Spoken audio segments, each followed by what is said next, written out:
রাগের মাথায় আপনি সন্তানকে বললেন তুই মর, ফেরেশতারা বলল আমিন। তোর ভবিষ্যৎ অন্ধকার, ফেরেশতারা বলল আমিন। রেগে মেগে আপনি আপনার মেয়েকে বললেন জীবনেও তোর কপালে স্বামীর ভাত জুটবে না, ফেরেশতারা আবারও বলল আমিন।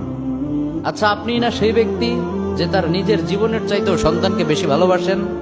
আপনি না সেই ব্যক্তি যে তার সন্তানের জন্য হাসতে হাসতে নিজের জীবনটাও দিয়ে দিতে পারেন?